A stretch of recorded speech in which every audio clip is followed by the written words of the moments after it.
Hello everyone. Okay, so I'm going to try to introduce one of my characters right now. This is Aalden, and right now he has two different colored eyes, which I don't think I'm going to keep that. I was just experimenting and I don't like it. So he's going to have blue, just blue eyes.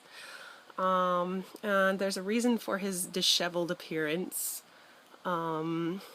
His character is so layered that I don't think I'm going to be able to cover everything, but what I will do is read the introduction to him in a moment. This story takes place first in modern times, so like right now, but then there's an element of the story where he goes into kind of a parallel dimension. And I'll get more into that in another video, but basically it's this man who just graduated from college and he is trying to figure himself out. He's trying to figure out a life vocation. He's got a lot of quirks, and I I started writing him quirky because the doll himself is kind of quirky. I bought him on eBay for really inexpensive because he has some pretty major chips in his neck or in his headpiece, and I just figured, well, I'll get a damaged doll so that I can learn on him. Like, I did his face up, which obviously is, first time face up, it needs work.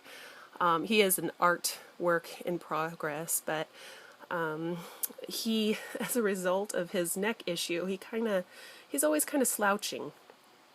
And I kind of see him as that kind of a character, just kind of laid back, slouchy, not quite together, but he's very smart.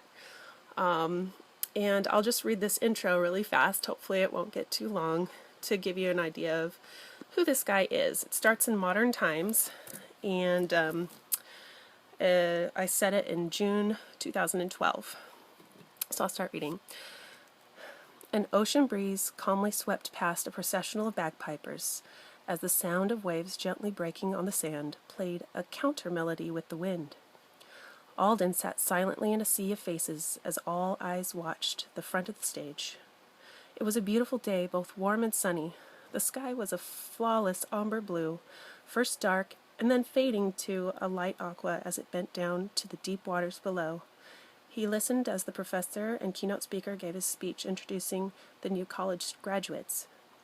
A roar of cheers and applause filled the air as each student stood and walked across the stage to accept their diplomas and begin a new life of promise.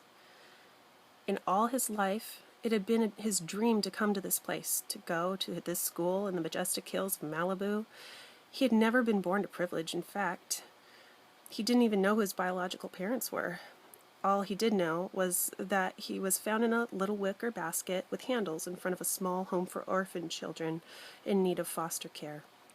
There was no note, nothing but the basket the blanket he'd been swaddled in, and a leather pouch by his side that held a single glass milk bottle with the name Aalden etched into it. It didn't look like it had been professionally done by any means. It looked more like the name had been scraped with something crude by an amateur at best. Years passed.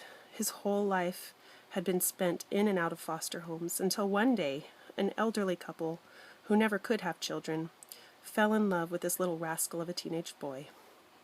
Prone to playing pranks and taking nothing seriously, he still managed to keep his grades up in school, but he never fully understood why they were so kind to him. They gave him everything, but he had been through so much heartbreak as a child, with hopes waxing and waning as often as the moon in its never-ending cycle, that it seemed too much to hope that someone would actually adopt him now. He had distanced himself, and yet they still showered love onto him. He didn't realize until a few years later, almost too late, when both had grown very old, sickly, and were not long for this world, that not only did they love him, but he loved them in return. Their parting left a gaping hole in his heart and midnight tears that never seemed to stop. They left him all of their inheritance. With no other living relatives, there was no one to dispute it, and no one would have wanted to. They were not rich, but they did have a tidy little sum, enough to help him through college with the help of federal grants and scholarships. Without his new family, he felt lost, like a Ronin samurai without a master. He had spent the last days of school savoring each day before being thrust into the real world all by himself. He was both excited and devastated all at the same time. I'm looking for my DS. And now the big day had come. Aalden Bashir, magna cum laude. He numbly stood at the sound of his name and honors. Applause ensued. Alden's dark, shaggy hair tousled in the soft breeze beneath his large graduation cap. He was to walk and start a whole new life on his own, and now to muster up the courage to fly.